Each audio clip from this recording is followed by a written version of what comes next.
Welcome everybody to Sunday morning at the Marxist Library. A quick note before we start.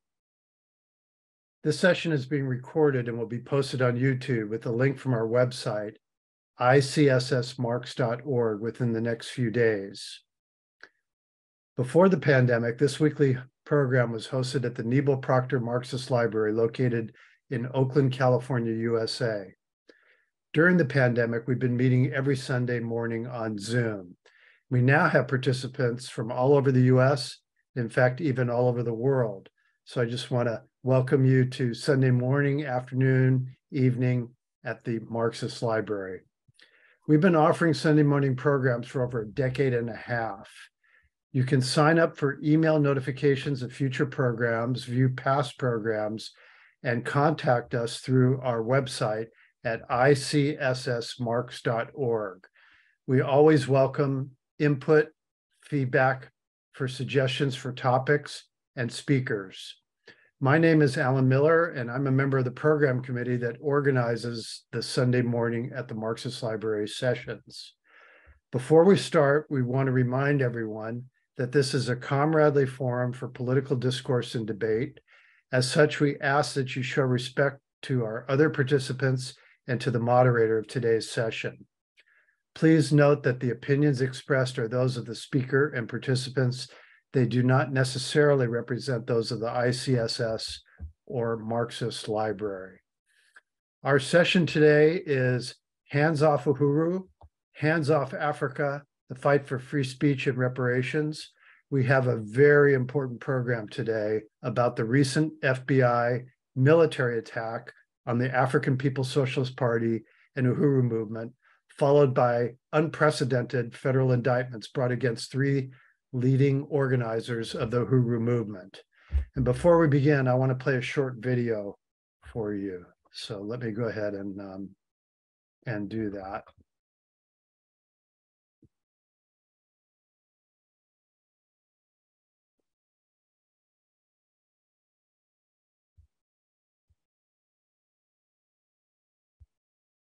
This is the FBI. You have a federal warrant for this address. Keep your hands up and follow orders. This is the FBI. We have a warrant for this. They handcuffed me and my wife out here. They wanted me to sit on the curb while they were carrying this out, something that I refused to do. They wanted my wife to sit on the curb out here, that she refused to do.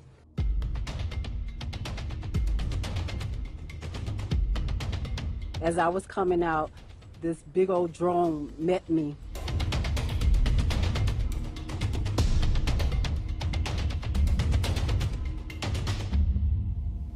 The only revolutionary organization that's done something here on the ground practically for African people is the one that's come under attack. Institution that offers a community radio station, a newspaper, a commercial kitchen, an Aquaba Hall rental space, and community office for our organizers. That was the building that has come under attack.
You need a breach? What do you need?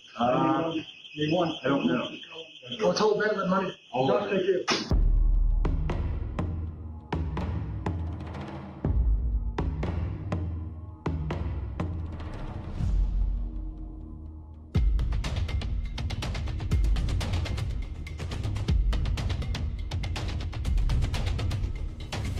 We will build a movement of white people that says hands off the Uhuru Movement. They see in the African People's Socialist Party a vanguard for the struggle for the liberation of our people. They see that because not just what we do here in the United States, but because we had the temerity to do like Garvey, to do like Malcolm X, and take the struggle of black people around the world.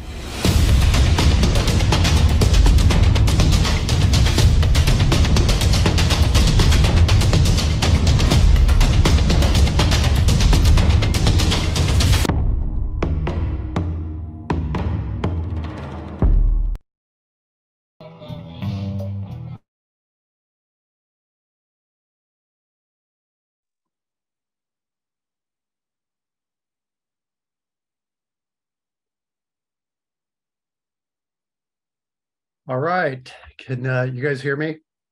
Yes. Yeah. Okay, so we have two speakers today. Mwezi Michelle Odom, chair of the Hands Off Uhuru Committee and member of the African People's Socialist Party, and Penny Hess, chair of the African People's Solidarity Committee, and one of the three who was indicted.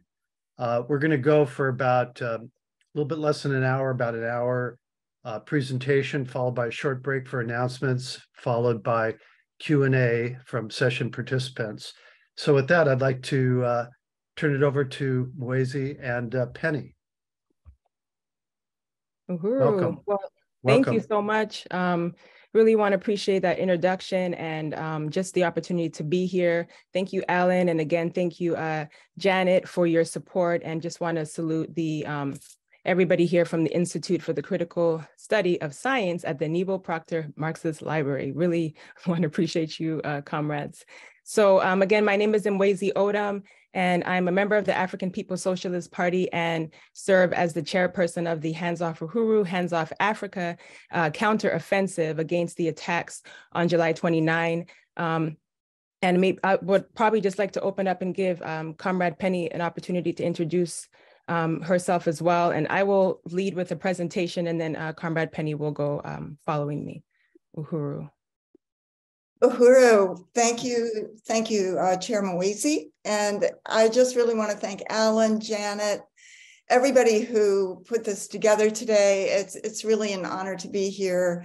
We really appreciate your support, and we're going to fight and put the state on trial under the leadership of Chairman Omali Yeshitela, who's fighting like hell. We're going to talk about that in a minute as well. And just really appreciate the support today. Uhuru. Uhuru. So I'm going to share my screen because I'll be sharing a presentation today. And so let me do that right now. And thank you for your patience, everyone. And let's do this. It's looking good. Looking good so far? Yeah. Okay, great. So again, I just wanted to express my profound appreciation for this opportunity for today and everybody who's tuning in. I see we have some people here also tuning in from South Africa, or as we say, occupied Azania. So this is indeed an international struggle, and I just wanted to salute everybody for being here. So as we know, we are here on behalf of, defending the Uhuru 3, and as we understand is the main target, Omali Yeshitela. So I cannot go any further without saluting the profound leadership of Chairman Omali Yeshitela, who has been on the forefront of the struggle for African liberation for over 60 years within his own life and 50 years within the history and the struggle of the African People's Socialist Party. So just wanted to salute Omali Yeshitela. So the founding of the African People's Socialist Party, we did want to give a little bit of, background information about the founding of the party, the history of the party. So I want to take some moment to do that so we can, put in context why this attack on July 29th is nothing new, nothing that we should be surprised about. So the African People's Socialist Party was formed by 3 Florida-based organizations, JOMO, the junta of militant organizations, which was founded by Omali Yeshitela, also the Black rights fighters out of Fort Myers, Florida, as well as Gainesville Black Study Group in Gainesville, Florida. And all of these three entities came together in May of 1972 on African Liberation Day, which will be celebrated this coming week on May 27th. And all of this formed the African People's Socialist Party. And the African People's Socialist Party, you may hear people say that was formed with the goal to complete the revolution of the 1960s, understanding that fighting for the freedom of Africa and African people should be at the forefront, as it was in the 1960s when the entire world was fighting an anti-colonial struggle. And so this is something that the African People's Socialist Party understands, is that the Black Revolution of the 1960s was crushed militarily by COINTELPRO, and because of this, leaders were forced underground and assassinated, and the movement was, we were then given options like the Democratic Party or other ways for us to vote or find our way back into so-called freedom. And so we understand this was crushed. And one thing about the African People's Socialist Party that it's has always been very clear about is a fight against colonialism, that brought African people over here and still on the continent of Africa itself in chains and dispersed us everywhere around the world with all these different identities and designations and things that remove the ability for African people to feed, clothe, and house themselves, took away the ability for them to fight for freedom, and continues to have a grip on African people today. So the APSP fights for the democratic rights of African people on all fronts, everywhere in which African people are oppressed, and has joined the struggle of other people around the world, other oppressed peoples around the world in their struggles for national liberation in the face of imperialism, which we understand has its roots in colonialism. So I just wanted to give that overview of the African People's Socialist Party because part of what guides the work of the African People's Socialist Party is the theory of African internationalism, which we understand as the theory to explain the world. And this theory, of African internationalism places African, the African working class in the center and has helped to define the future for Africans in it, and recognizes that capitalism, as we understand it, was born parasitic and was born out of the rise, what sits on the foundation of colonialism. And thus then this entire world economy that we are all currently locked into has its origins on the attacks on Africa and the global trade of African captives, as well as, ensuring, the European onslaught on most of the world. So it's important to understand that African internationalism recognizes that, as I said, slavery and, as it's understood, and this political economy and all these other things that we experience are a result of the attack on Africa. And this is a scientifically falsifiable theory, as it, can answer the question to why, wealth for, a very, wealth for Europeans and African impoverishment, that this didn't occur from anything. This occurred from its attack on Africa. We have to understand that, and that it answers the question, that question about how does the world look like this? Why is it like this? But also helps to, really just wash out all other, understandings, shallow understandings to explain the world as it is today. So capitalism is born inherently parasitic. The working class, the oppressed peoples of the world are the host, and colonialism is the parasite. So just wanted to give a quick overview of that, but you will continue to hear African internationalism as we talk, because this is what has brought us to today. So, and Chairman Omali Yeshitela has developed through this process the, key understanding of the colonial mode of production, understanding that everything produced for the colonizer comes at the expense of the colonized, whether it's access to wealth, the experience of a so-called democracy, and even the ideas in the heads of the, of the oppressor, all of this comes at the expense of the colonized. And so we understand that there cannot be any struggle for socialism or for, or for liberation without the question of the colonial mode of production at the center. So just wanted to go over that as well. So really want to salute the chairman for the development of the theory. So I'm going to go over some pictures around the history of the party's work, and then we're going to go into why, again, we were attacked. So I want to thank Alan also for you sharing that video at the top of the agenda. So I'm going to skip through that slide when we get there. But here's a picture of the Uhuru House in St. Petersburg, Florida. This is one of the 7 properties that was attacked on July 29th. And on the right here, you will see a picture of the Tyrone Lewis gym. This was a gym that was built by the Uhuru Movement in St. Petersburg, Florida, to honor a young African who was shot dead in the streets by the St. Petersburg police, which erupted into a battle, which you can find on YouTube, called the Battle of St. Petersburg. And I really encourage you to go and look that out.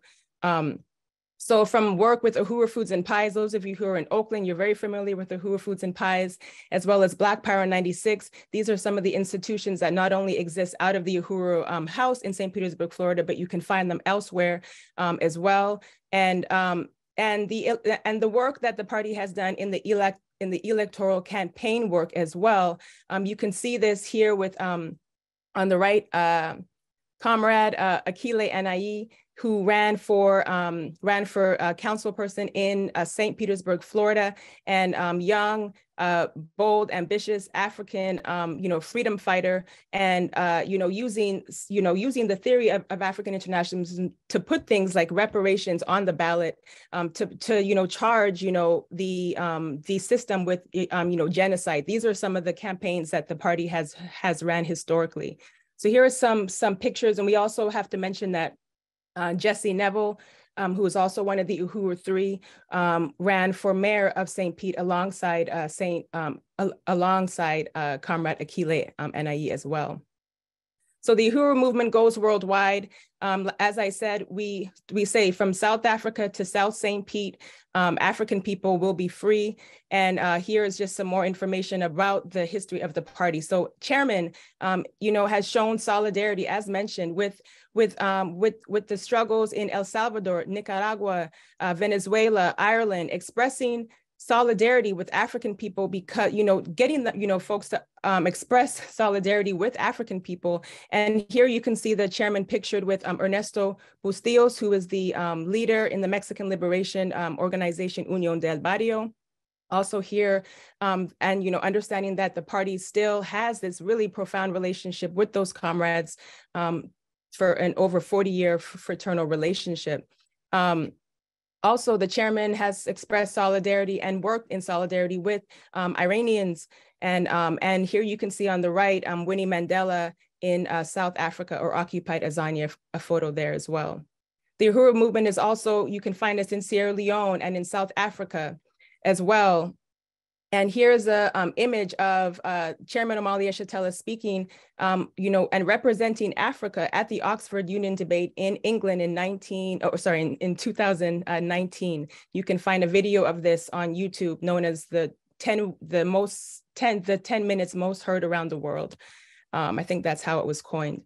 So other programs of the work you can find with the Black Power Blueprint. The Black Power Blueprint was built following the murder of Mike Brown in 2014, where the chairman immediately was on the ground during this time providing political leadership, and sent over Onazane Yeshitela, who is the deputy chair of the movement and also happens to be the wife of the chairman, to St. Louis to come and see the conditions. And immediately, the work of the Black Power Blueprint was born, creating economic development, understanding that African people, as the chairman says, don't need charity, we don't need sympathy, we need solidarity. And through this work of the solidarity movement, of the Uhuru movement, helping to build Black power through the process of reparations to the African community. So this is just a little bit about the Black Power Blueprint. Here's the basketball court that was recently built last year, just prior to the raids. This is in St. Louis, next door to a housing development project for Africans coming out of the colonial prisons. And you can see some of our comrades there as well.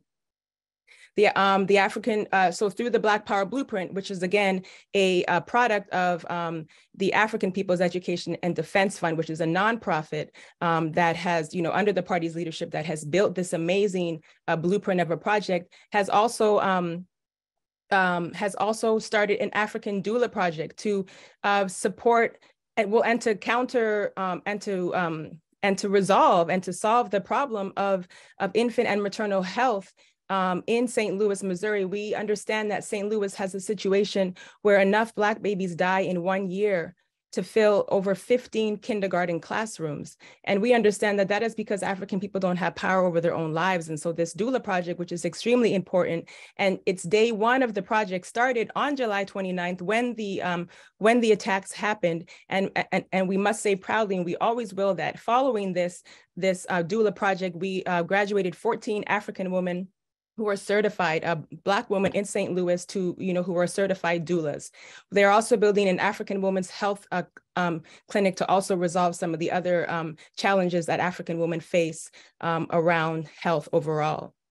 And as I mentioned, the Housing and Workforce Development Program, here you can see beautiful photos. Just before the call, Janet, Corbin was talking about the Uhuru furniture store. And so these are fully furnished, housing for Africans that are coming out of the colonial prisons. They get a chance to stay in here, fully furnished by Uhuru Furniture in Philadelphia. And then also providing African people with the opportunity for job training in skills like culinary arts and as well. So this is just another example of the work that has been built. Here you can see in Philadelphia, the Uhuru Health Festival, as well as Uhuru Furniture, which I just mentioned earlier. And then here in Oakland on the left, and support from Steph Curry here with one of our comrades, Bakari Olatunji in Oakland, buying an Uhuru pie. So if we can't tell by now, we can understand that the work on building, as the chairman has said, dual and contending power, which means institutions that are able to contend with and negate the influence, of colonialism, and to be able to build power in the hands of the oppressed. This is the work, the over 50 years work that the African People's Socialist Party has built. So we understand why the African People's Socialist Party was attacked on July 29, 2023. So let me see here. I'm going to skip that video there. So the US government, as we understand, is indicting free speech. All that you have seen here in these images, because as we say, as the African People's Socialist Party will say, African internationalism is not just a theory, it's a theory of practice. So because of this thought, right, these ideas that have become material, and guided by the principles of the theory of African internationalism, you can see that this speech that is being attacked is more than just, shut up. It's also more, regarding the power that is being put back in the hands of the African working class. So that's what we understand this attack to be. And on July 29th, 4 members of the movement were indicted, were named as unindicted co-conspirators. This was Chairman Akile Anai, Penny Hess, and Jesse Neville. And these were some of the things that came out of the attacks. And I'm going to go over just a list of some of the other attacks that have happened since and prior to July 29th.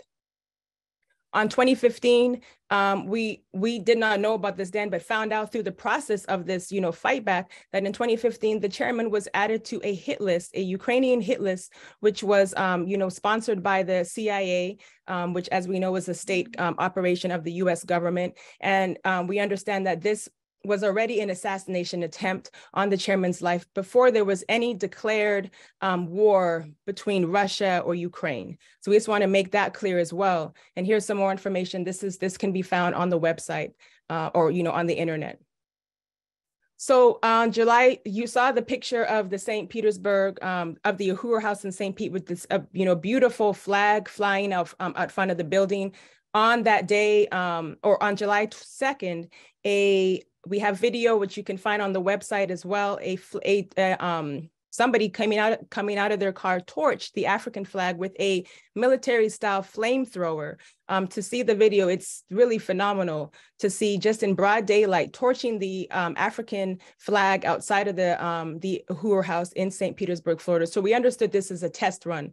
We also found out, later that in September, a petition that had over 100,000 signatures charging the US government with genocide, called the Africans Charge Genocide, was swiped clean off of change.org, nowhere to be seen.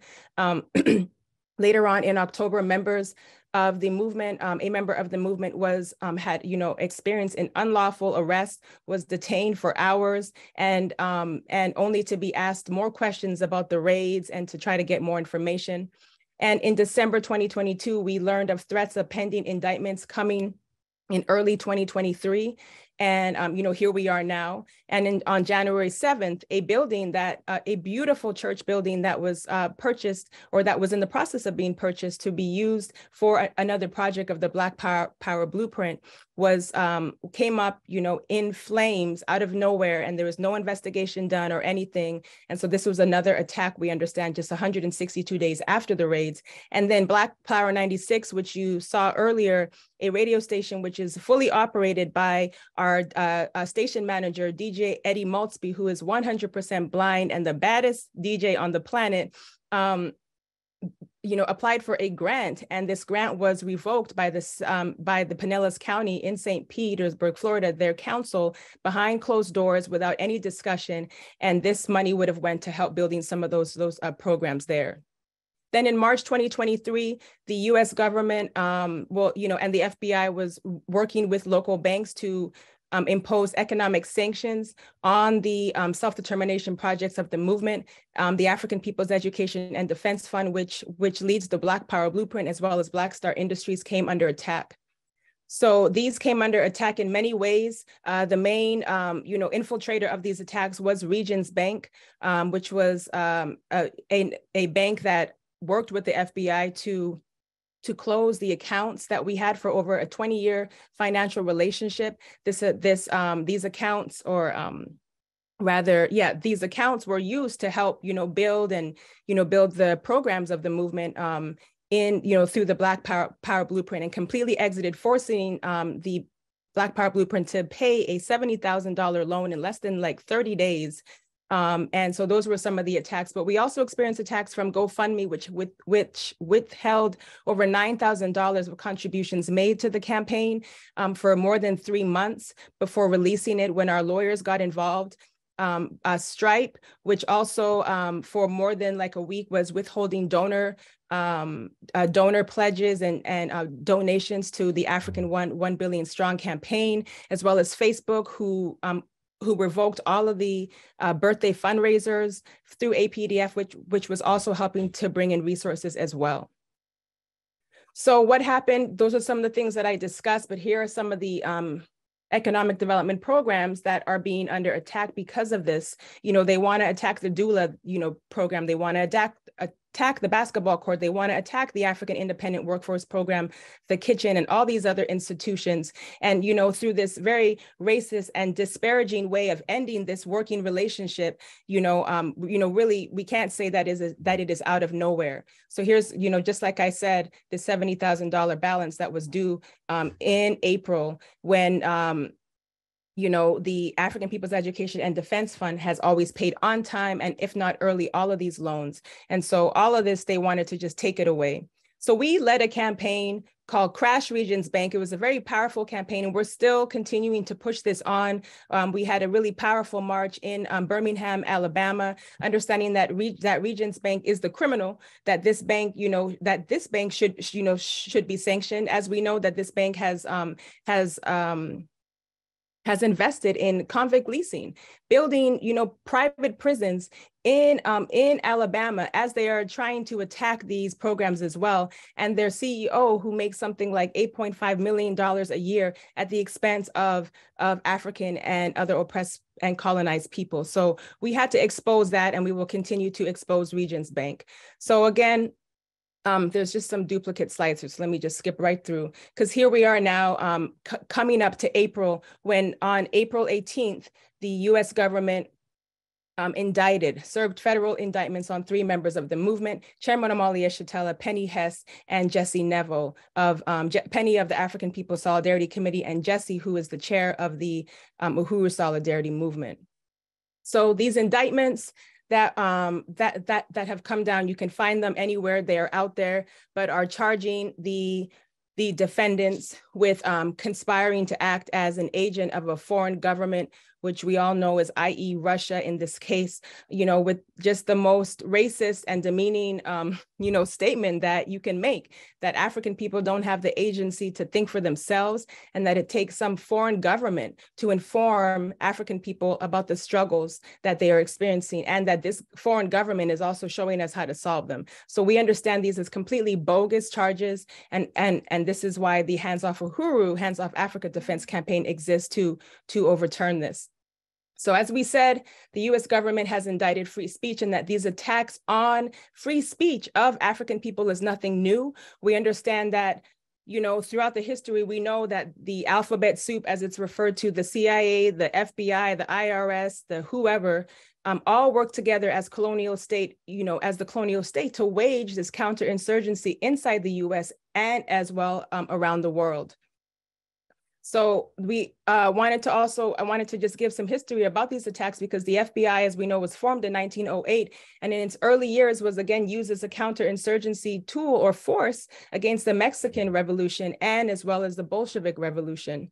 And in 1919, the FBI was used against Marcus Garvey, who at a time led a movement of 11 million African people around the world with the, you know, with the call Africa for Africans at home and abroad, understanding that, as the chairman also, you know, says very, very clearly, that African people are one people, and that there's no way that we were forced onto a ship in Africa and got off as you know, other things. So we are African, and we are Africans everywhere. And this is what Marcus Garvey led, a really powerful movement, and this was crushed by the FBI.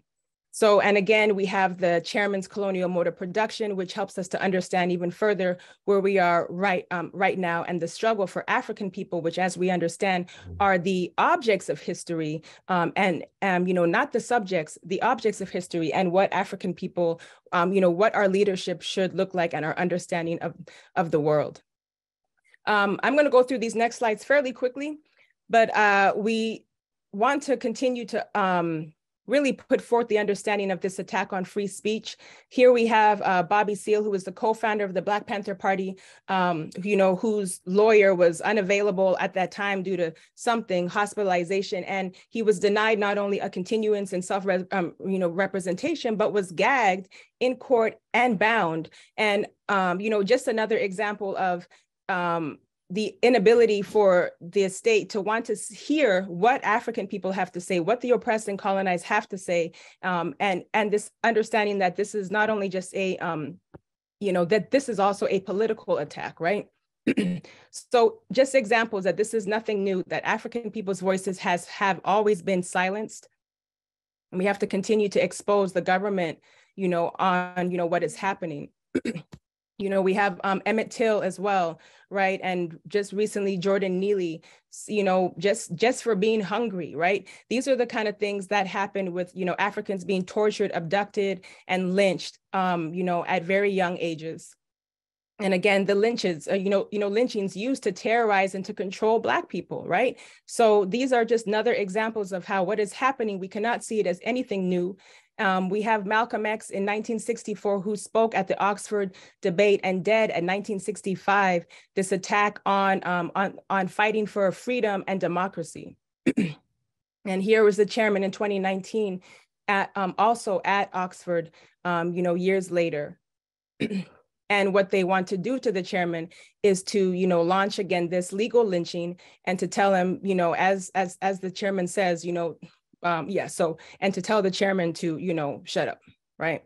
So, but who's not being quiet is, you know, we have the Joe Biden, right? Who is this taking now the full responsibility for this original sin. My nation's original sin was this period of slavery, as he describes it, as he's speaking to to African people, to African leaders back in December 2022, with this White House summit, apologizing for these years of history, of oppression and terror and genocide against African people with an apology. So we understand that this was a mockery of an apology, and that the work of the African People's Socialist Party is going to continue to take on, what this original sin looks like on every front. And we say reparations now, which Comrade Penny will talk about as well. So the counteroffensive of the Hands Off Uhuru, Hands Off Africa Defense Campaign, we say Hands Off Uhuru because Uhuru means freedom. And we say Hands Off Africa because we understand that Africa is a strategic enemy of the US government and its allies. And there's no mistake about that. So we say stop the attacks, stop the FBI attacks on the African People's Socialist Party. And we have a Principles of Unity, which you can find on the website. If you go to handsoffuhuru.org, you can find all the information that you need for the website, but really asking on people to just on the most basic level to unite with the right for African people to advocate and organize for the unification, liberation, and self-determination of African people. If you just want to denounce the FBI, join this campaign. If you demand that the US government drops the threats of charges and returns all the stolen property that was taken, because what that video mentioned was that archives and laptops and devices and who know what was even left there in the building because some of these raids lasted hours. If you detest all of this, join this campaign and denounce it through action. Hands Off Uhuru is taking the globe. We are everywhere. This does not show everywhere where this campaign is going and where it has been, but we want to show that the work of the party has built different, various fronts throughout the world, and we're going to continue to take this campaign all the way through.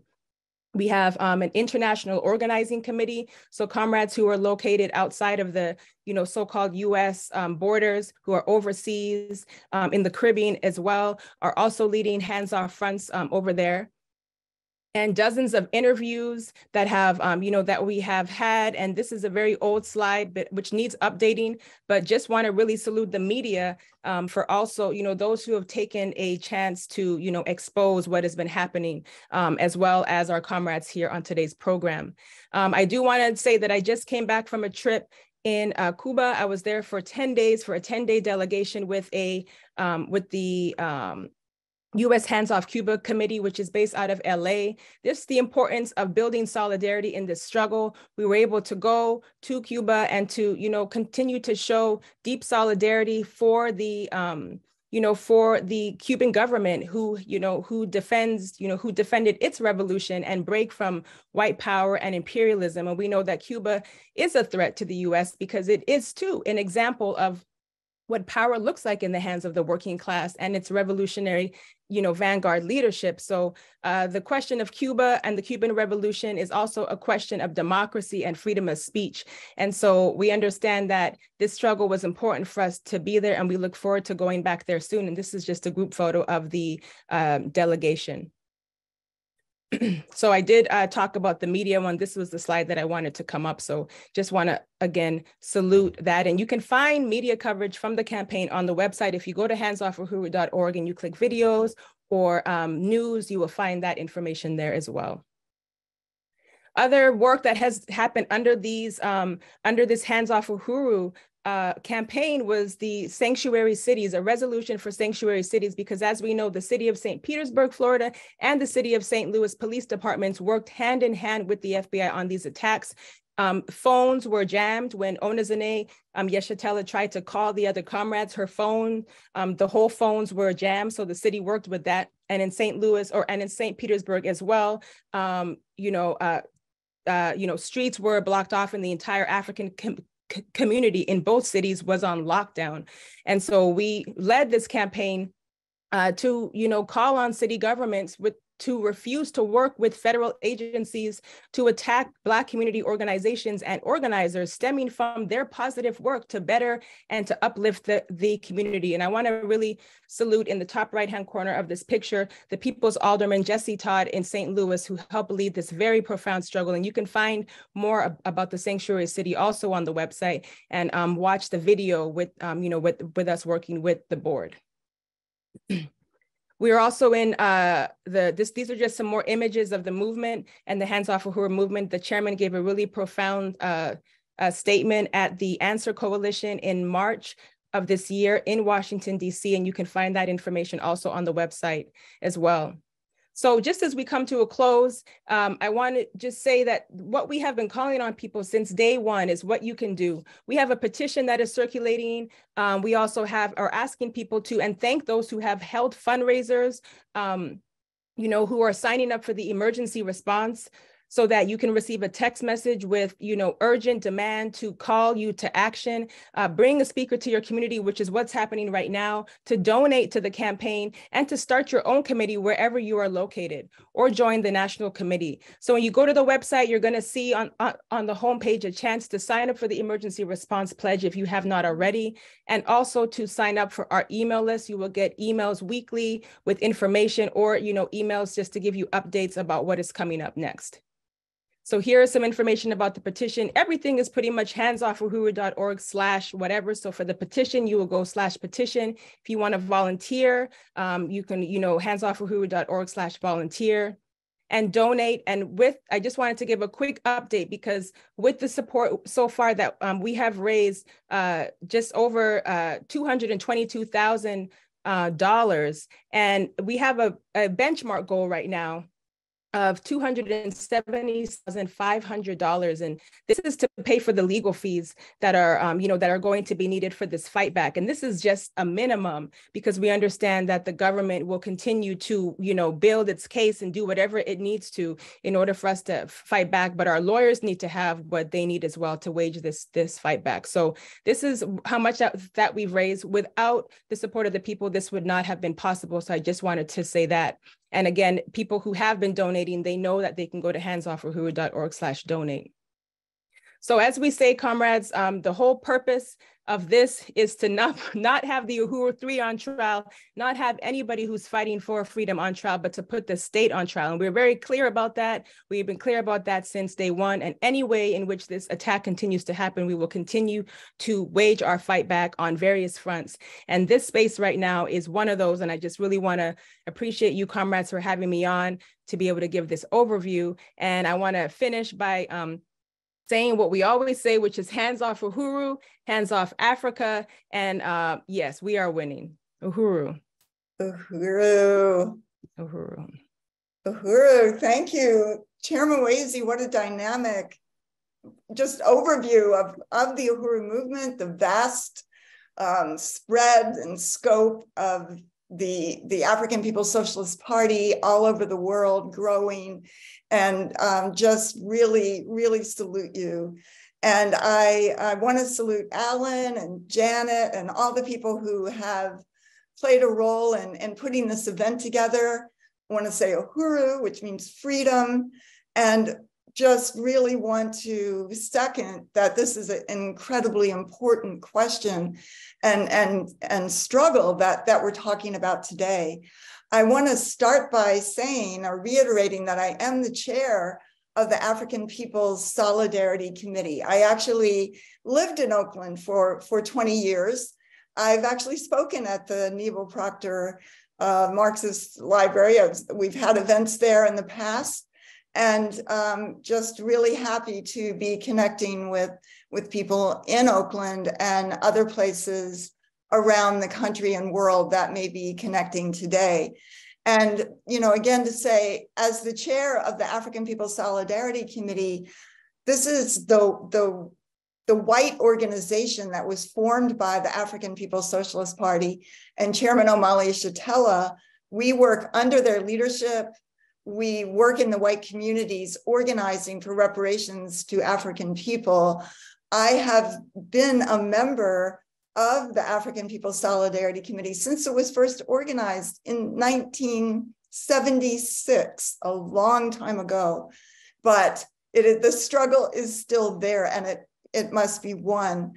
And I have to start by saluting Chairman Omali Yeshitela, my leadership, because it is through the leadership of the chairman that I have the ability to go into the white community, to be a voice of of Black power and white face, to be able to begin to understand that, you know, the narrative of white people as the chairman says, as the subjects of history, and Africans and oppressed people as the objects of history has to be turned around. And this is what the African People's Socialist Party represents, and it enables us to go into the white community to begin to articulate what are the conditions that African and oppressed people face, which really most of us in the white community have no idea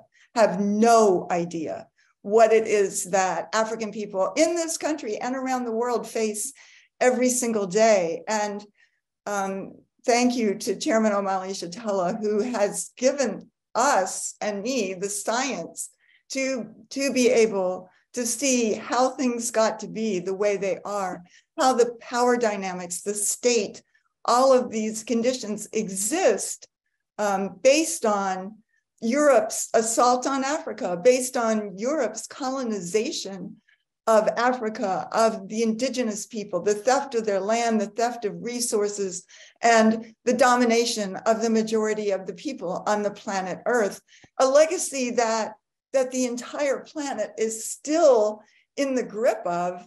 And it is a legacy, it is a reality that is a dialectic, because there are the haves and the have-nots are related in a parasitic relationship.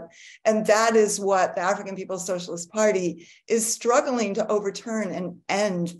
And I also just really want to salute Deputy Chair Onizine Yeshitela, who is also the leadership of all the work that we take on the ground from the African People's Solidarity Committee, and the coordinator, the architect of the Black Power Blueprint, who has put all of these amazing dynamic programs, over 50 economic self-sustaining institutions of the African People's Socialist Party that come under her office. She is amazing, she's powerful, and I'm very proud to be part of this organization.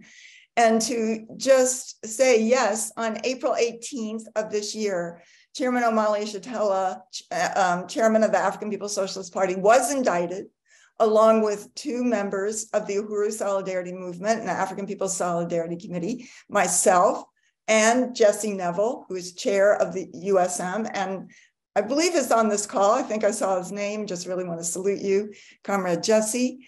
And the fourth person who was originally named in the original indictment, that was among the four, quote, unindicted co-conspirators, Comrade Director of Agitprop of the party, Akile Anai, was not indicted. And that is a victory to the fight back that has been led fiercely by Chairman Omali Yeshitela for nearly 10 months now.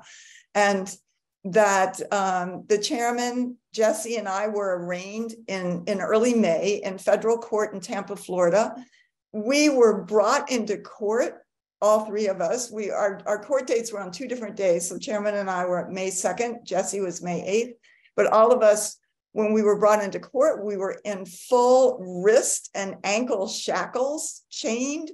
We were, after the court, we were released on a $25,000 signature bond.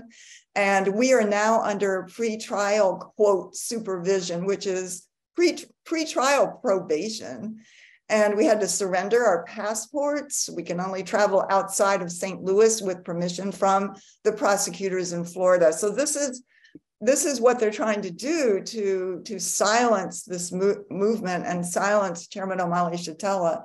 We have been, as was said, charged with conspiracy with, I guess you say, 18 United States Code Statute 371 to commit of conspiracy, and then Statute 951A to commit an offense against the United States, acting as an agent of foreign government and foreign officials, to wit, the Russian Federation, which is so bogus, which is outrageous, which is so profoundly racist that this government would say that African people organized, and Chairman Omali Yeshitela, who's been fighting for 60 years for the liberation of African people, for the liberation and self-determination of all oppressed peoples, and an end to a system of colonialism and what he calls the colonial mode of production.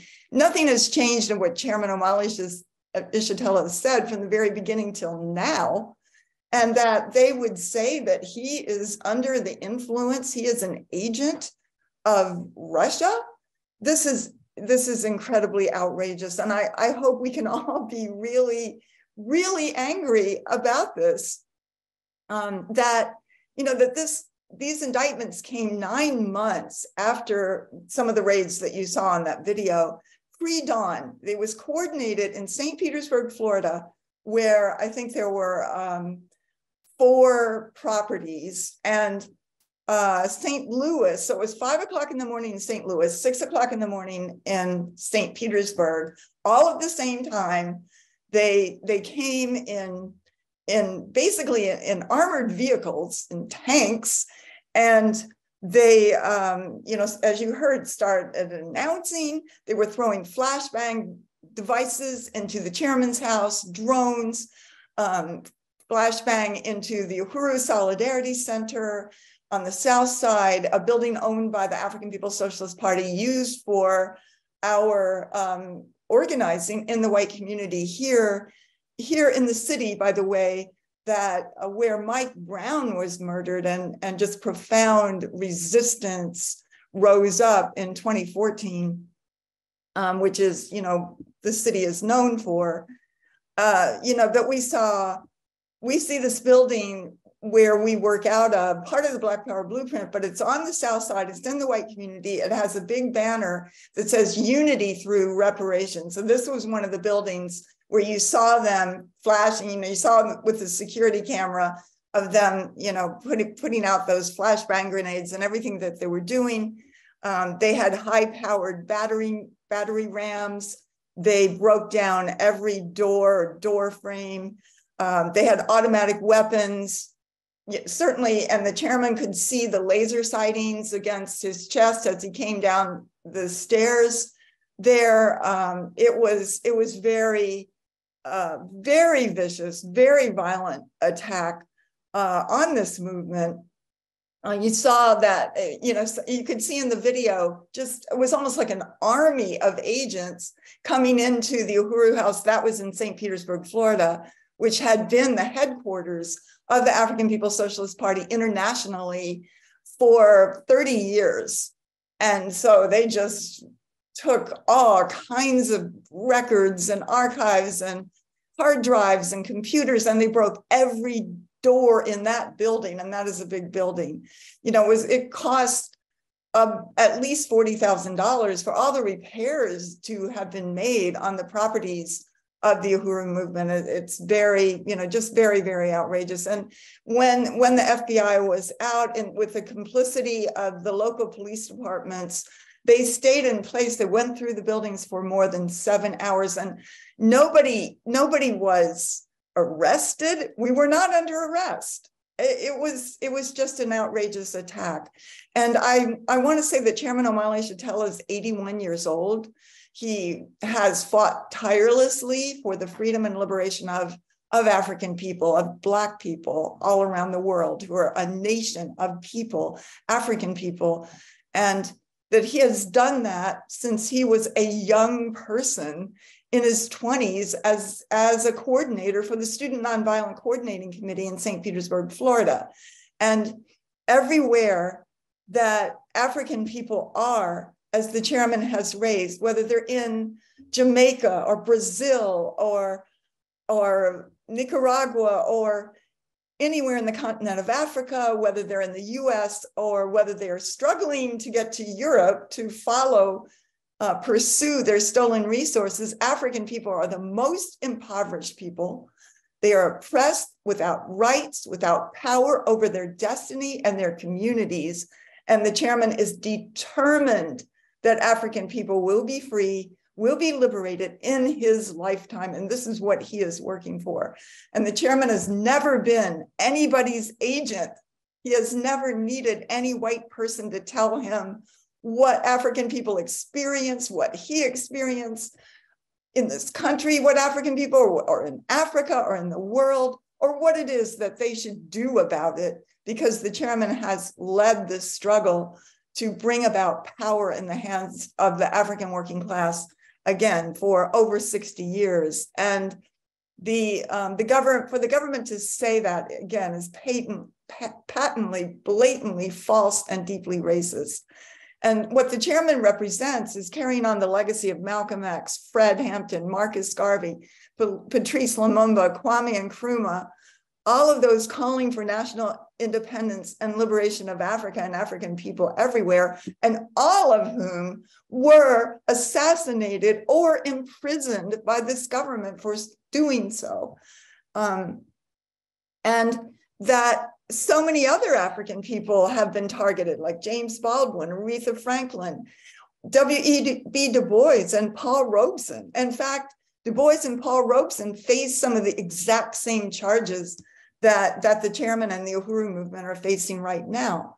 So this is what they've used against the right of African people to have power over their lives. This is why the chairman and the Uhuru Movement were targeted. I will say that a day or so before basically the US NATO onslaught and proxy war against Russia, the African People's Solidarity Committee, we held an event and we interviewed the chairman about this imminent war. And he laid out clearly right away, from the day one, that this is a proxy war of the US and NATO against Russia, using the people of Ukraine as a weapon. And he stated not that even before the US-backed coup of 2014, there's been an ongoing attack by the US against Russia, against the USSR, beginning right after the Bolshevik Revolution of 1917. And again, in the 1980s, the creation of the Mujahideen in Afghanistan to attack the Soviet Union and lead to the downfall of the Soviet Union in the early 90s. The chairman was the first to come out with that statement.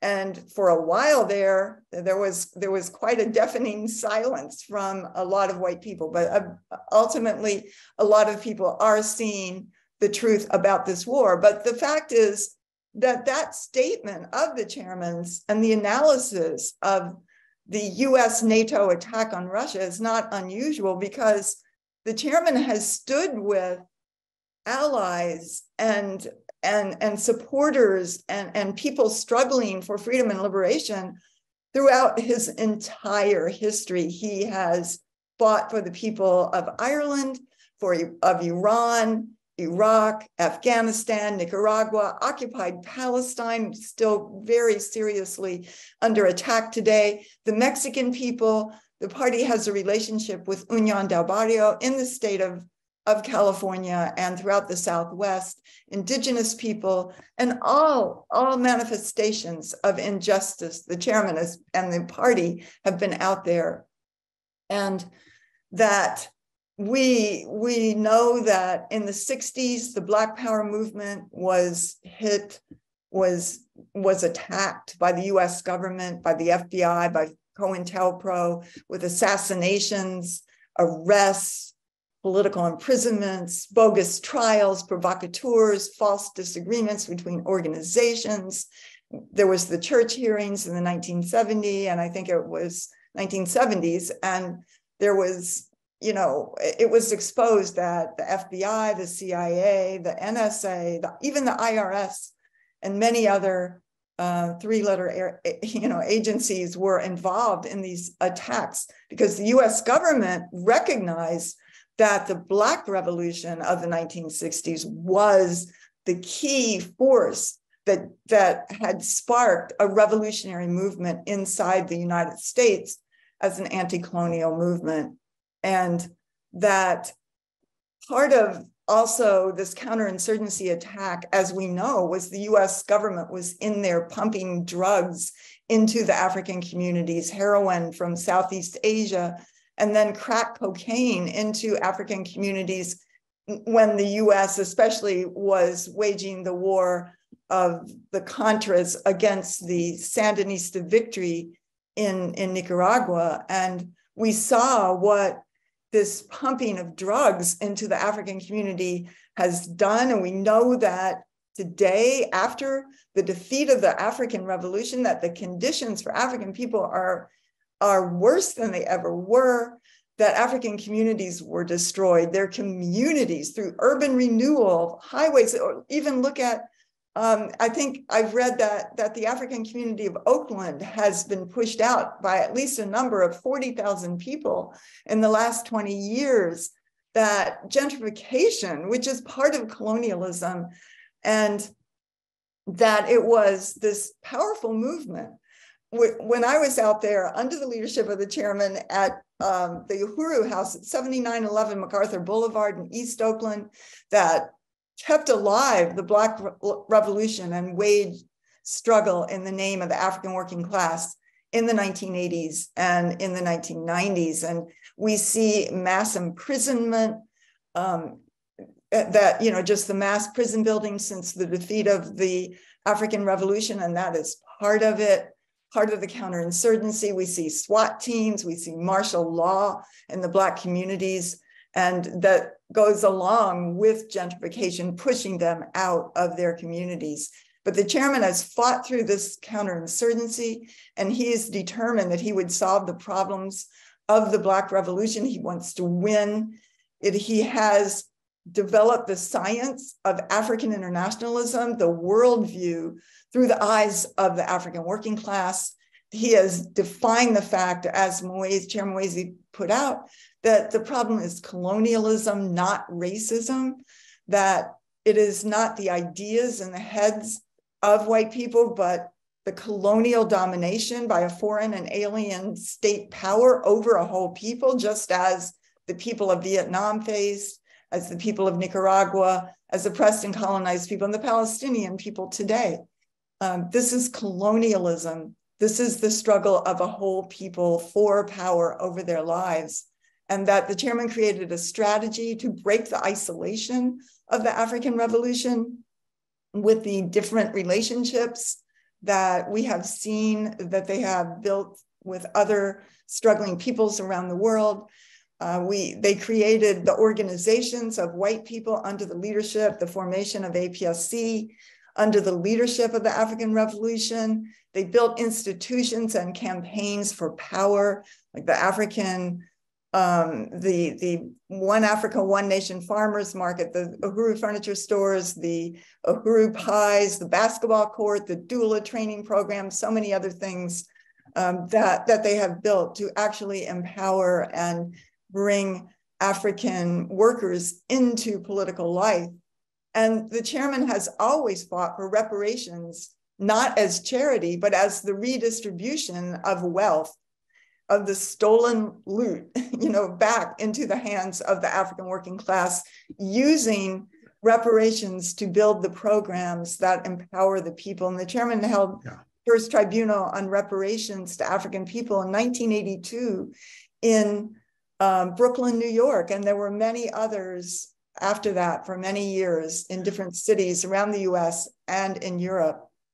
And Penny, can I just, yes. I understand that Mwezi has to leave. Okay. So I just wanted to thank her for her presentation. Yes. That is, you're going to have to take off, right? You have another presentation. We want to thank you for coming. Great presentation, very informative, very alarming, the attacks that are coming down, and impressive, the work that you're doing. Do you have any words before you leave? Well, I thank you so much, Alan. And I think Penny is almost near the end, so I might stay around just to give one quick announcement before I leave about, International Day of Action. So this perfect timing. Thank you. I didn't want you to drop Yes, but off I do have to leave. So I appreciate you Okay. saying that so I don't just disappear. If you could go ahead and wrap up, Penny, so we can have it in. So anything else? There's time, yeah.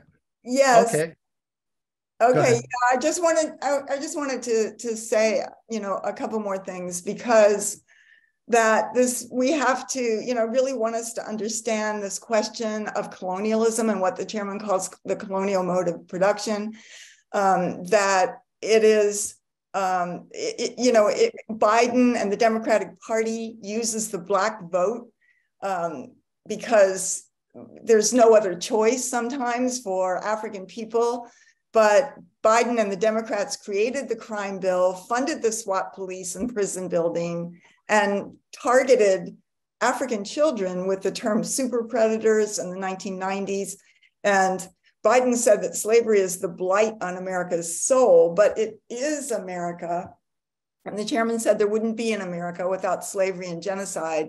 And this economy was built on the assault on Africa, the genocide against the indigenous people, and the European colonial domination of the world. And that's what we have to understand. We have to internalize that as white people, that therefore it is those who make up the pedestal on the world and reality that we stand on, who are the leadership of the revolutionary movement of the world, that all white people sit on this pedestal. I'm not saying that all white people are rich or Bill Gates or anything else.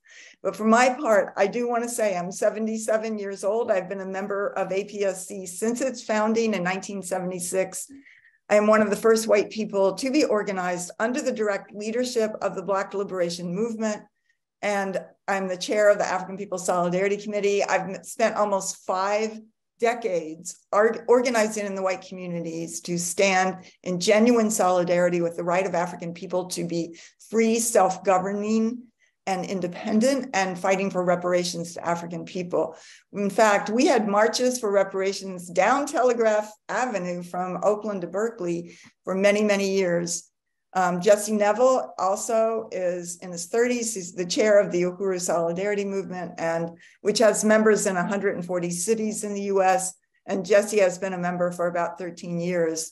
And over the years, and today, the vast majority of white people who have harmed or killed or otherwise raped or plundered or stolen from African people have never been indicted. That the lynchings, there were 10,000 lynchings by white people in this country. Not one white person was ever indicted for that. That Carolyn Bryant, who instigated the brutal murder of Emmett Till, just died the other day in her bed. She was never indicted. The killers of Mike Brown, Breonna Taylor, Philando Castillo, and on and on and on, never indicted. But the first time 2 white people are organized under the leadership of an African Black organization and stand for reparations from the white community, raised resources as reparations for the programs of African people, we are indicted by this government. So that has to expose and say the truth about what this system is, that it will never offer freedom to African people. It's never going to solve the problems. African people have to solve their problems, and they do it in the unity with the indigenous people, that this is their land. Africa belongs to African people.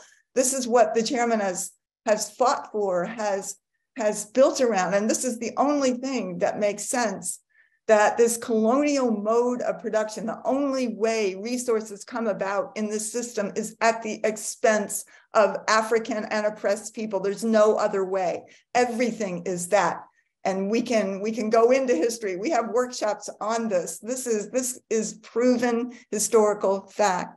And that colonialism is not just a problem here or there. It is every aspect of life for African people, from the wealth gap to the income gap, to the lack of upward mobility, the lack of social wealth that we experience, the no expectation of a home or a down payment or college, health, education. To deliver a healthy baby is problematic for African women. There have just been articles on that in the New York Times.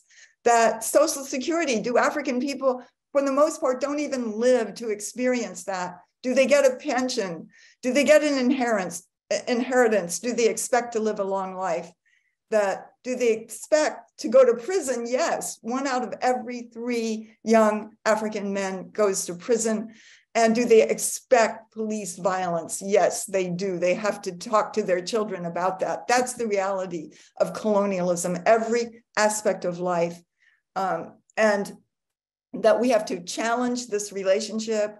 We have to look back in history. We have to see what white people have done.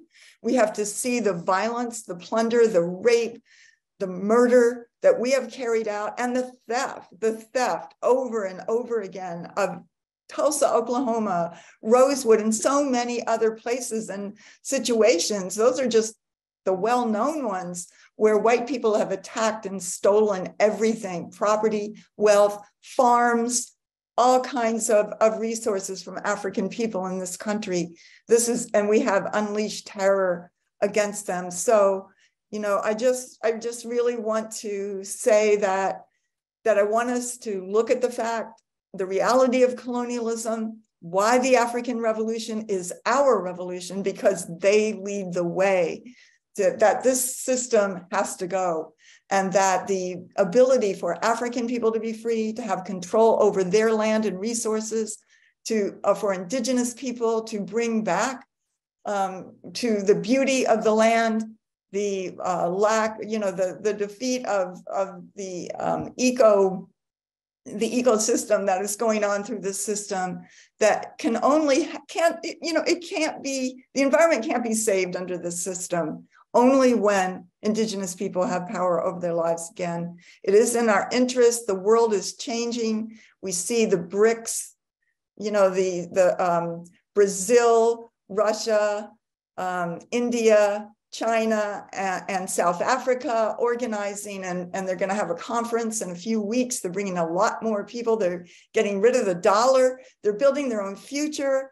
The colonized are winning. They are fighting and they're winning. We need to take a stand.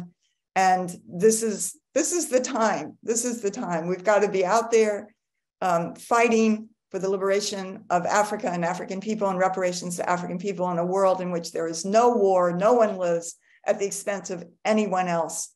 So just really want to thank you and say Uhuru, and hands off Uhuru, hands off Africa. Yeah.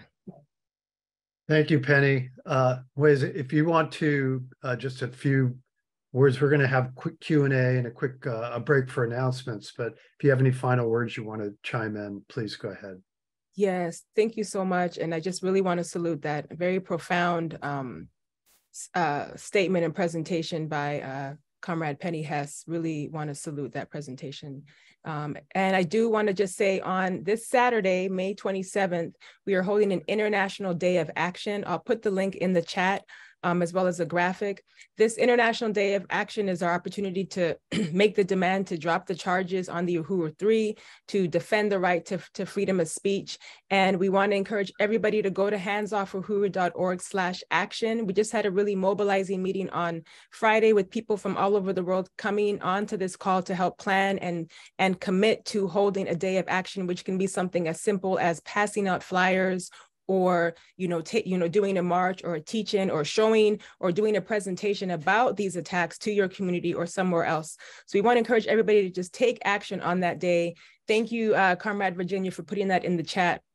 Thank you so much. So just wanted to really make that call. It's also the May 27th is the founding of the African People's Socialist Party over 51 years ago, as well as African Liberation Day. So very important day to take action. And just that's the one thing I wanted to say. Thank you, Alan. Thank you, everybody. And I know I do have to go, but just want to really appreciate this, this discussion. Uhuru. Thank you, Mwezi. We really appreciate your coming today. I just want to ask if you could stick the link for donations in the chat.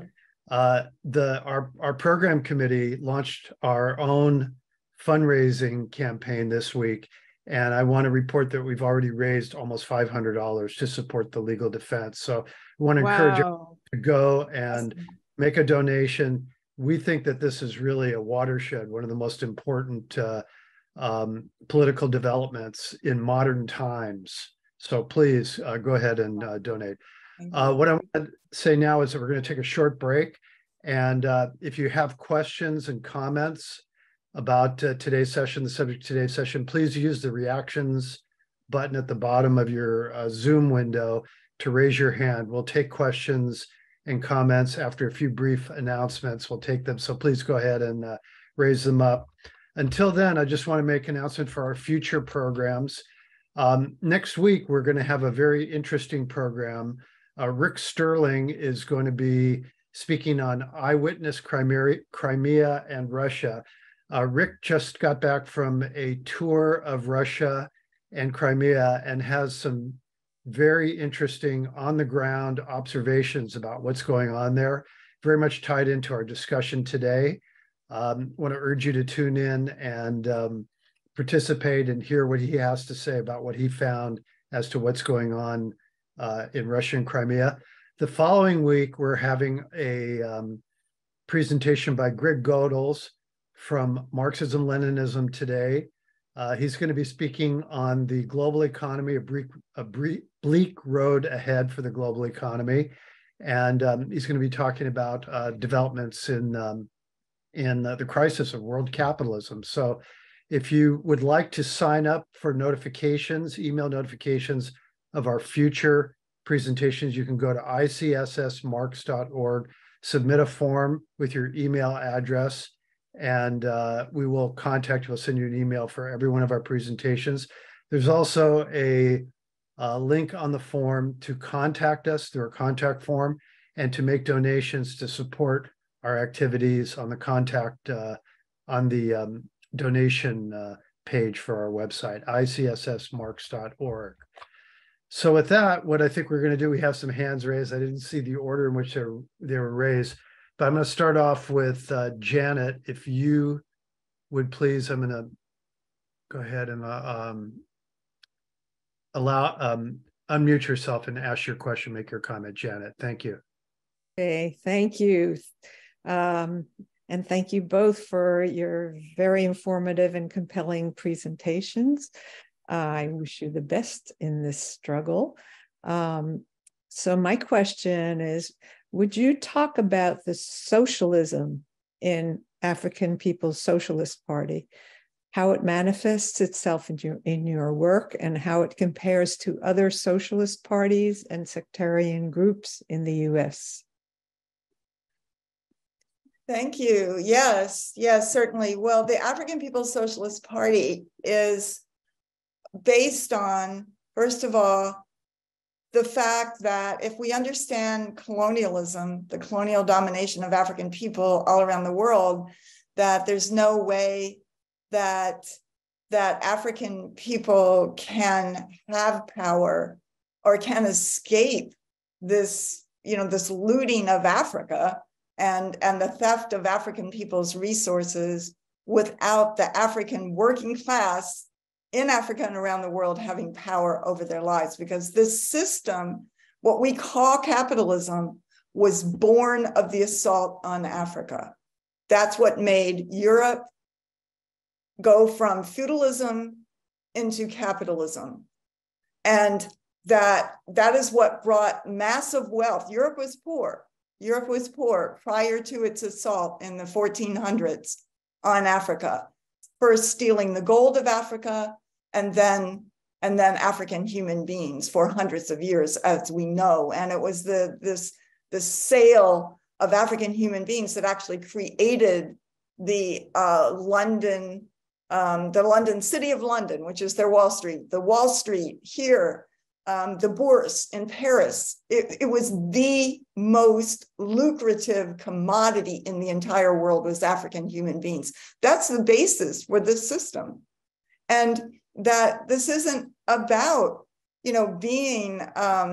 building something else within this system that's built on the backs of African people. It's about building a world in which all human beings can live, of which there won't be war, which somebody can't be rich at the expense of somebody else. And that it's the only way. It's scientific. It has to be, if African people are going to be free, it has to be under socialism, because the US dominates the world economy, and it can do whatever it wants, the barrel of the gun, and it has done that. And Africa is continuing to be looted today with, all the people who stood up, like Nkrumah, Patrice Lumumba, and so many others that stood up for the unification of Africa and the liberation of Africa, were assassinated. by the system. And so they put out, oh, why is it so corrupt in Africa now? Well, that's why. Because everybody that stood up for the people was murdered, was assassinated by the system. And so if there's going to be justice, if there's going to be even the saving of the environment, this environment parallels and is a result of the assault on the indigenous people, just the looting of Africa and the stealing of African human beings. So this is the essence of what capitalism is, and that for there to be a new world, it has to be the ability of African workers and working on oppressed peoples having control over their land and resources, working together for a better world. That is the only possible future that this planet can even survive. Uhuru. Okay, next is Kit, if you would unmute yourself, followed by Jean, followed by Raj. And I would urge folks to press the reactions button, make your comment, ask your question. So go ahead, Kit, if you would go ahead. Okay, thank you very much for speaking. I appreciate the information and update that you've provided for us and on this broadcast. I have a question about the response to the reaction to what's happened to Uhuru. We're in Oakland. People are pretty much educated about the Black Panthers movement and what happened to them through COINTEL.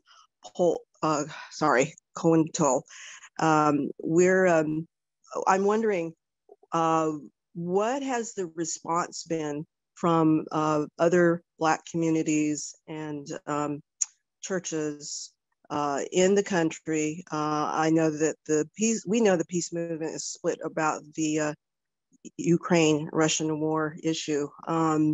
But has there been any support coming out of the Black community, or at what level is it coming? And also, are well-known people in the Black community also responding to this? Thank you. The support has been profound from organizations and institutions in the Black community, but also from other people and other organizations around the world and inside the US. And you can see a list of the supporters at handsoffuhuru.org, I think, /endorsers, and people have made beautiful statements, contributed resources. Yeah, I mean, even here in St. Louis, one of the aldermen, Jesse Todd, is very much supported this and is actually a member of this movement. In New York City, Charles Barron, the alderman, and Inez Barron are supporters. And, there's just a wide and broad number of people from every walk of life and across the political spectrum that are supporting this. So please go to Hands Off Uhuru to see handsoffuhuru.org to be able to see, some of the incredible supporters that are there. Okay, thank you very much. Okay, next is Jean, followed by Raj, followed by Sheila. So Jean, if you would go ahead and Yeah, well, thank you so much for this talk, really important and very informative. And it does seem that whenever bad things happen in America, they always hit the Black community. That's right. First and worst. So I appreciate the fight back that you're doing. My question is coming from, I'm a Marxist-Leninist, and I understand that there is a world revolution in progress from capitalism to socialism, and that this has been led by the historic revolutions in Russia, the October Revolution, the Chinese Revolution, 1949, and the Cuban Revolution, of course. So, but in that, I think one of the key things is that the role that China has played in this revolution is very important, going back to the Bandung announcement, I think in 56, way back. But more recently, China has played a key role in terms of its Belt and Road Initiative, in terms of its actual activities, whereas the United States and Europe has pulled resources out of Africa. China has building up China with the Belt and Road and other initiatives. And I have a neighbor, a black guy, teaches political science.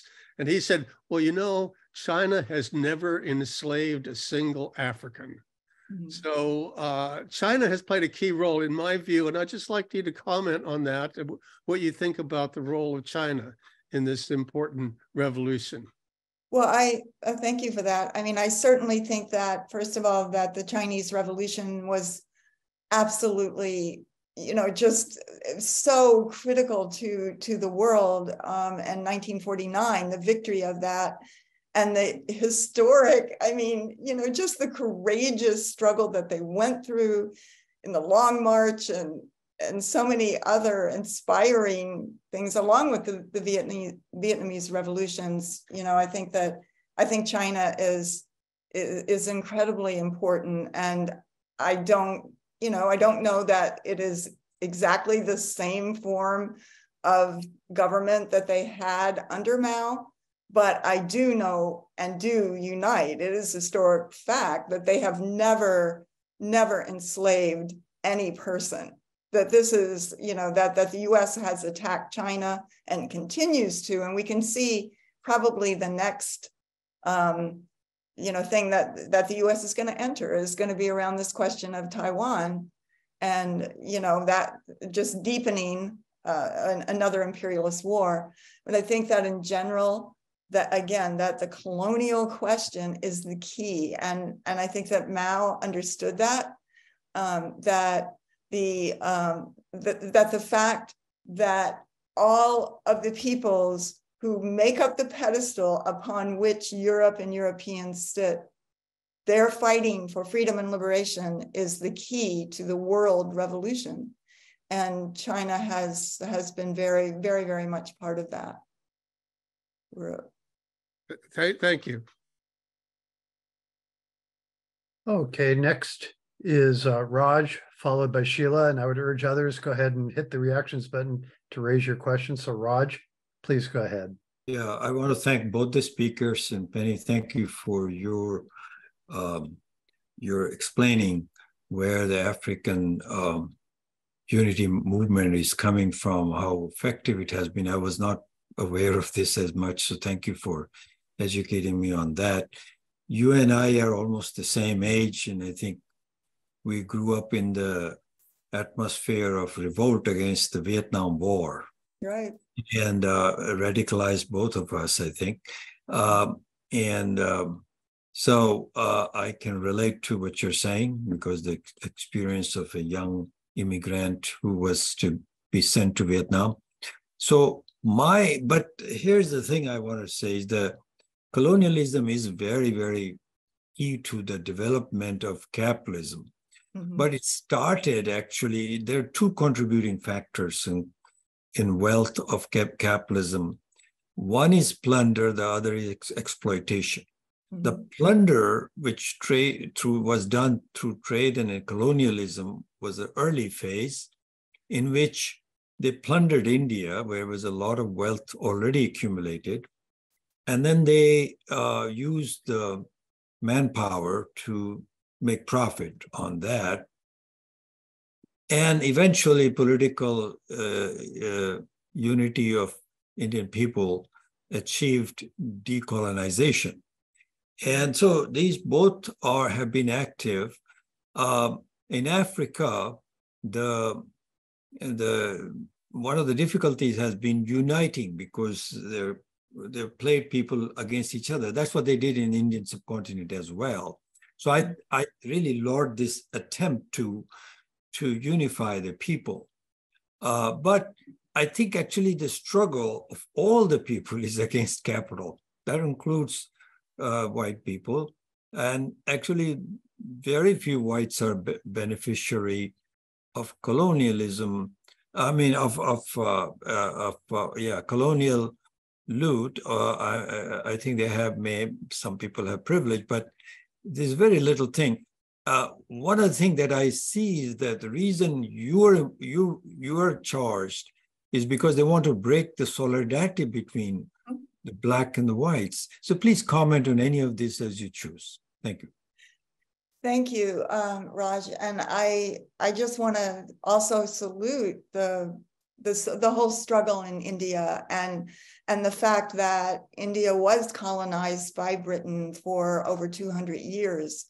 And just, reading the atrocities that, that Britain imposed on the people of India.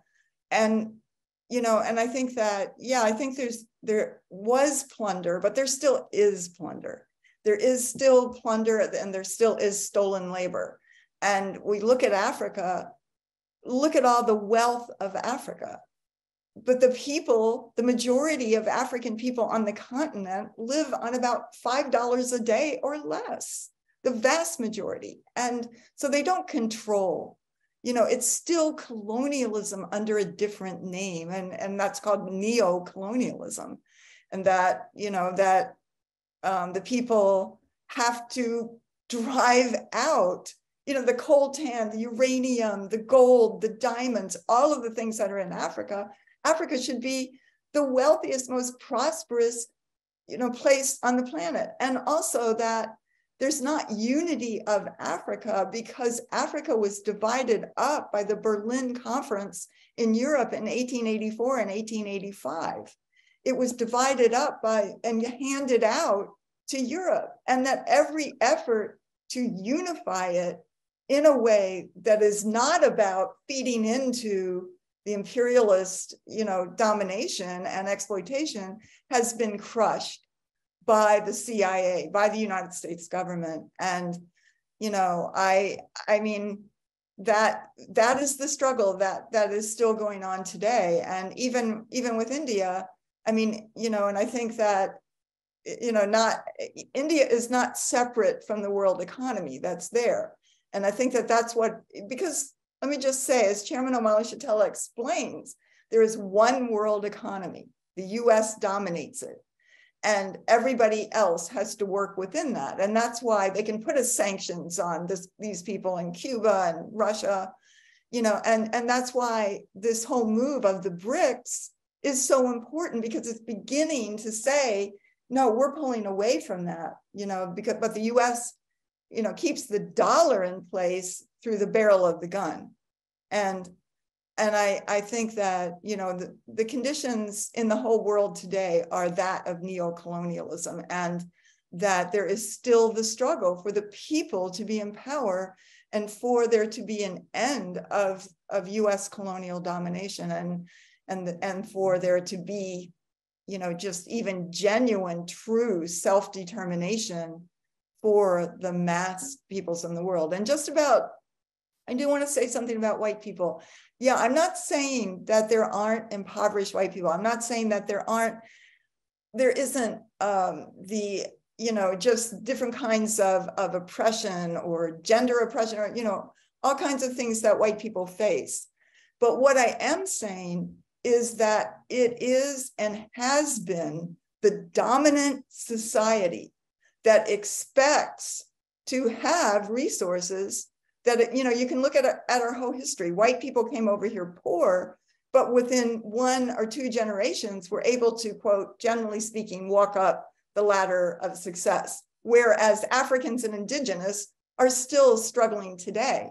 And that, in fact, no, white people aren't wealthy, but there was just an article that was in maybe the Washington Post or one of the major newspapers saying that trillions of dollars are just in place now in inheritances that are going to go to the next generation, that are being this trillion, literally in the trillions of dollars, that generally white people experience that. Generally speaking, white people experience getting resources, having down payment on the house, living in a society of social wealth, whereas African people, even if they are middle class or make a higher income, live in a context of social poverty overall, of one generation out of poverty.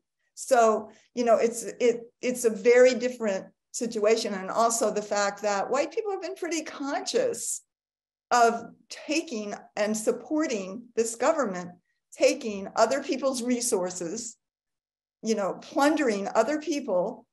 You know, we haven't seen a lot of white people and a lot of white working people stand up against what the US does in Afghanistan, in Iraq, in Iran, all around the world. And this is the chance for white people now to say, okay, this is the way. I stand with the right of African people, which is the right of all people to be free. But I am not going to be able to lead that struggle. And white people never have. You know, we have to be under the leadership of the African Revolution, because it is in the foundation of this society. We sit on the pedestal of that. And, you know, I hope that you could come to some of the Sunday studies called Omali Taught Me, it's every Sunday morning on Facebook and YouTube. The chairman is, you know, just has the opportunity then to go into these questions deeper. And it's really powerful. It's powerful to me to be able to admit and acknowledge that, yeah, we have the subjects of history. We determine the names of the people, and everybody else is the objects of history. And that is changing. And that's what the chairman and the African People's Socialist Party represents, the ability for African people with their own narrative as the subjects, as the agents, having agency for themselves and changing their conditions. And it's very, very powerful. And that's in unity with all oppressed peoples and anybody that will stand with them on this planet. Uhuru. Okay, next is Sheila. If you would unmute yourself, followed by Norma, followed by Sharon. So Sheila, please go ahead. Sheila, I saw you were on one of our hands-off video or webinars the other week. Really great to see you. Yeah, thank you, Penny and Hands Off Uhuru. I really appreciate your talk, and every time I hear people speak, I learn and remember something new. I particularly appreciated your comment about the history of Afghanistan and how the US backed the Mujahideen in order to weaken the Soviet Union. And I've noticed a lot even in liberal or alternative media that the history is very shallow. Mm-hmm. And so as a result, for example, on Democracy Now!, you see a lot of coverage of, you know, Ukrainian suffering, et cetera, and there's no background to the real roots mm-hmm. of this war and many others, and also issues about like women's rights, terrorists, Islamic terrorists, blah, blah, blah. There's no explanation that the United States itself created these problems mm-hmm. through its singular devotion to anti-communism, because, you know, of course, they realize that that's the real poison to capitalism is socialism and communism. By the way, I'm so pleased on June 17th, I'm a member of Pacifica Fight Back, and on June 17th, we will be hosting Hands Off Uhuru at a national town hall. And we're hoping to bring in listeners from all 5 Pacifica stations, and I hope everybody here attends. Yes. We will also have some producers and other activists speaking, and I look forward to a great program with Hands Off Uhuru. And speaking of media, you know, I know that everybody in the Democratic Party voted for House Bill 7311, which is the something malign Russian influence in Africa. And I don't know if people know this, but this bill, which everyone went crazy for, includes the term diaspora. So they're not just targeting that they should muzzle African nations, but anybody in the African diaspora, which of course includes African Americans. But I would like to ask, how do you find the coverage of alternative media of your case? Well, I just want to thank you for really putting it out on Pacifica. I believe you're on WBAI, is that correct, Sheila? No, I'm just a listener. I'm not a okay. I thought you were part of it. But I just know that you played a role in the Pacifica community in putting forward things, and I really appreciate you. And I would say the media, actually, we've had a lot of powerful alternative media, I guess you would say, from all across the scope. I mean, you know, from Democracy Now! To Tucker Carlson, by the way, was right before he got fired. He mentioned and showed that, and that, you know, probably is the reason why he got fired. I don't know, but in any case, you know, that there has been a lot of really excellent coverage. It needs to be much more in the mainstream media, but you know, that's work that we have to do. But the chairman has been interviewed constantly. I've been interviewed some, you know, others, and it's been, I feel like it's been very good. Really appreciate all those from across the political spectrum who have raised this. So yeah, it's been a good experience. Thank you, Sheila. If you would, if you want to contact us to get us the information about the town hall, we'll try to promote that. If you could go to our contact form and send us a note. That's great that you're doing that. Thank you. Next is Norma, followed by Sharon. So Norma, if you would please go ahead. Okay. Hi, thank you for the presentation, for all your work. I think that kind of work is the greatest joy that people can do, that you're doing, unfortunately. I put a link in the chat. I hope you all copy it down and look at this article. There's an article in Harper's called "Why Are We in Ukraine?" And it is an in-depth, very informative story about the US effort to achieve domination. They have to achieve world domination in order to prevent the increase in interest in establishing more or less communist choices to the way that we are ruled. That's happening around the world, and it frightens our owners to death. The article in Ukraine, I think you'll on the war in Ukraine, I think you'll find very useful for talking to people about the situation of the attitude of the United States.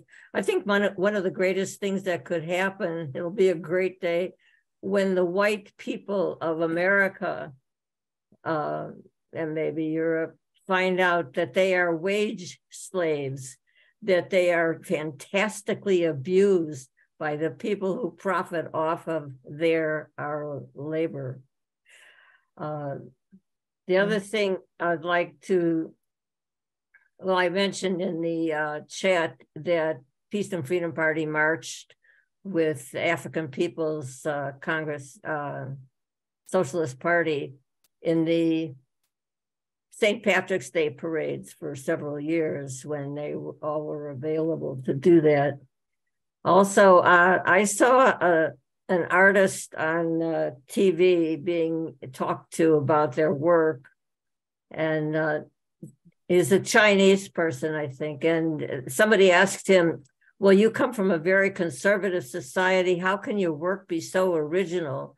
And he said, well, I follow Mao. Mm-hmm. I love it. Enjoy. All right. All right. Thank you, Norma. And yeah, I just in terms of, I wasn't clear what you were saying, but I wasn't clear if you were saying that the US was trying to create a communist situation. No, it's trying to fight it. It's trying to fight it. Okay. All right. Yeah. Throughout the world. Yes. And I know it sounds like you would probably be talking about this some next week, but I know that everything implemented and put in place since the coup, the NATO-backed, US-backed coup in 2014, has been basically US interests, US corporations. 110 years of fight against the Russian Revolution. That is so true. That is so true. Beginning with, right away. And I appreciate your comments. Thank you. Thank you. Me too, of you. Sharon, if you would unmute yourself and ask your question, make your comment. Sharon. Thank you. Thank you very much, Penny, for this. I haven't studied yet on your website exactly where the support is coming from. I know there is a lot of support, but what I'd like to just urge is that the African People's Socialist Party make a demand of the entire left of the United States. The left must come out in unity in support of dropping the charges against the three. And it's not just because, of course, that's the right thing. It's in addition, it's in our own self-interest as left organizations, because we're next. I appreciate that. So that I'm just saying that I think you ought to up the demand and explicitly ask every organization to come out to form a united front with you. I really thank you. Thank you for that. I agree with what you're saying, but I think that it's something that organizations like yours could help do, because certainly, I mean, the chairman spoke at the Answer Rally. It was really electrifying. There was a lot of support, and he called on, organizations to step up for this support. And some of that has been there, but I think that, it would be really, really helpful if somebody like you and people from this organization could help make that struggle. I totally unite with what you're saying. And I do want to say something too, that the chairman has always pointed out. Yeah, they'll be coming for others because they attacked the African Revolution. But it was also in the 1950s when there was the McCarthy era and the whole Communist Party was going underground. It was the struggle of Rosa Parks and children in getting, the fire hoses and the Student Nonviolent Coordinating Committee that turned that situation and ended the McCarthy era and opened it up for a revolutionary period. And so it's in our interest to fight for the leadership of the African Revolution, which has brought about the rights for everyone. I remember back in the days, maybe you do too, that the women's movement was called the Women's Liberation Movement, the Gay Liberation Movement, all of those things based on the leadership of the African Revolution, the African Liberation Movement. But it was the African movement that was attacked and crushed by this system. So that's what I'm saying. We can't go forward and get our rights at the expense. We have to defend the African Revolution and fight for their right to fight for freedom. And I fight for my right to stand in solidarity with African people and the people on the planet Earth and to fight for reparations. That I agree. Somebody said, they're trying to scare away white support We're not going to do that. We're here. We are fighting. We are going, we see you, we see so many others who want to jump in and want to take this stand. And I unite that we have to rise up and defend African people. That is the best thing we can do to continue to have freedom of speech and democratic rights. Uhuru. Kim, if you would go ahead and ask your question. Okay. Thank you very much for your presentation and all your work. I wanted to ask you, at the end of last year, in December, the United States announced a $55 billion allocation of money to Africa, and all these African leaders from African countries came over and met with Biden. So I'm wondering if you have any ideas, or if the APSP has ideas about how that money is really going to be distributed and allocated. Well, I mean, I think that in general, that money is going to probably go pretty much to the same place where all the trillions of dollars being given to Ukraine are going, into a lot of people's pockets. And it's not going to the people, because the majority of African people on the continent live on $5 a day, $2 a day, and just in deafening poverty. And nothing that the US is going to be funding is going to try to change that in any possible way. That's why the African People's Socialist Party is working for the people. The people have to come to power. The African workers, all of the people in Azania, which is South Africa, who still live in corrugated tin shacks, after Mandela came to power, after the ANC, they're still suffering. The conditions are worse than ever. So it's, any amount of money that the US is giving is not going to go to the interests of the people. That's why the African People's Socialist Party is building all around the world and building all throughout Africa, and really working for the people to have power, to the people to be the leaders of the society, of African socialism. That's why it has to happen that way. Thank you. Thanks. I just wanted to jump in real quickly and make a comment and ask a question. We're coming to the end of our program today. First of all, I think your presentation, both yours and Mwezi's, were very powerful. I've been following the issue as closely from the beginning, and the all-rounded attacks on the Uhuru Movement I didn't even know about them. Mm-hmm. And I think that's, going back to Sharon's comment earlier, I think it's really important for us to recognize that this is really the first volley of an attack that's going to really intensify against all of us who are resisting imperialism and here and on the left. Very, very important. I also appreciate your laying out the kinds of things that you're doing in the community and the support that you have in the African American community here in the US. Very, very informative. When I think about what's going on here, I want to put it in some perspective. Really, what we've got going on in this country today is all-rounded social, economic collapse. I mean, our society is just falling apart. We have mass shootings.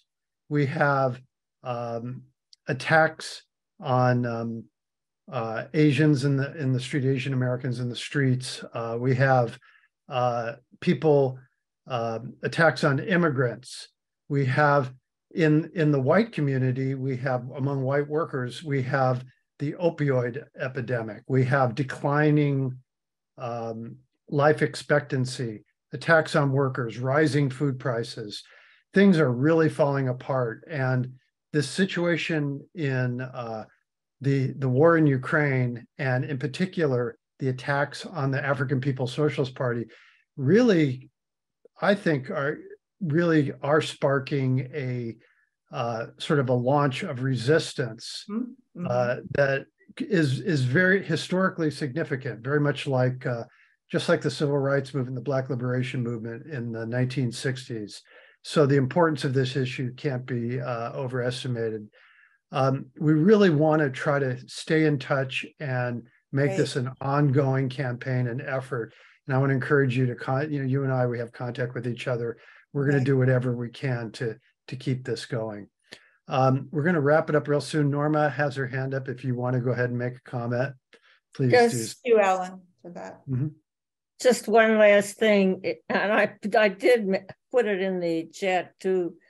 If Black people's work for liberation is able to take hold, the whole project will come apart. The project of ownership of our labor to rape the land here on their plantation.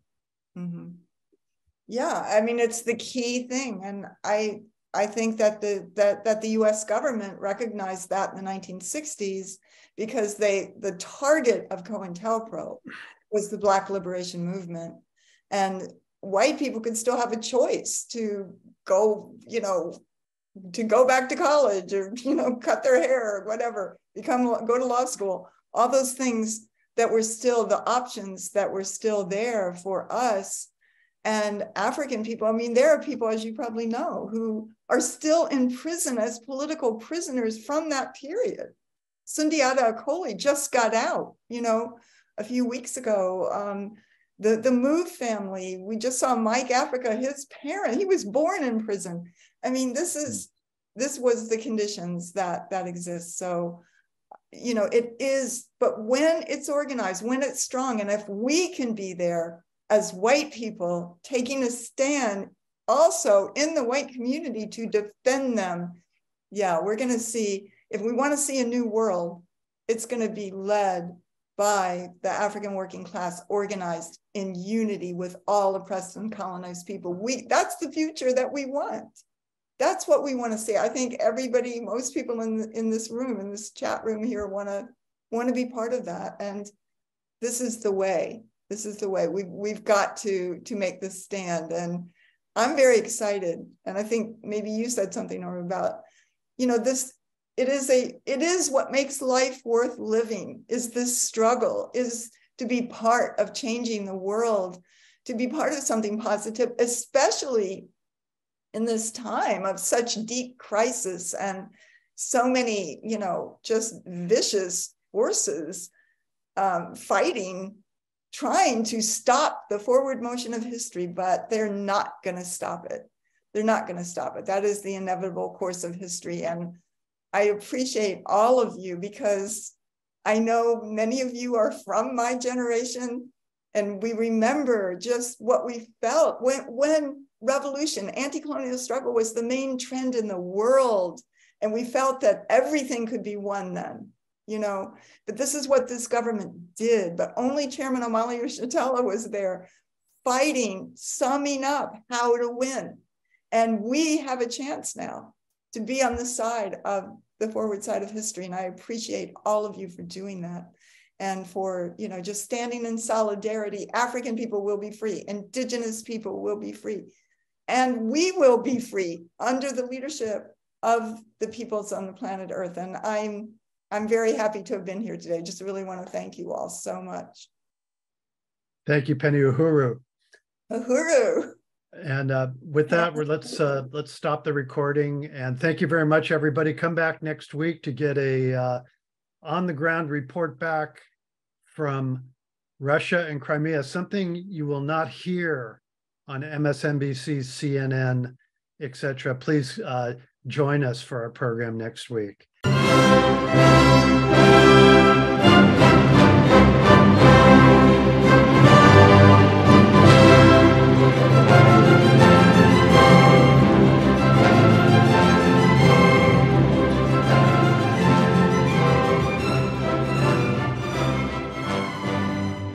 Institute for the Critical Study of Society at the Nebo Proctor Marxist Library receives no corporate funding, nor do we have any paid staff. We rely on the support of working class folks that share our commitment to the socialist legacy of Karl Marx. We continue to need funds to meet necessary expenses. Since we can no longer pass the hat at our in-person forums, please send contributions to our treasurer, either online via PayPal or by check. The PayPal ID is ICSS Sunday, SUNDAY, at yahoo.com, and the name is Richard Fallenbaum. And checks may be made out to Richard Fallenbaum and sent to him at 1225 Nielsen Street, Berkeley, California, 94706. Fallenbaum is spelled Fallenbaum. To donate directly to the Marxist Library, send a check to the Nebel Proctor Marxist Library at 6501 Telegraph Avenue, Oakland, California, 94609, or directly or donate online at www.paypal.me/npml. For information, write to npml at marxistlibr.org, and the website is marxistlibr.org.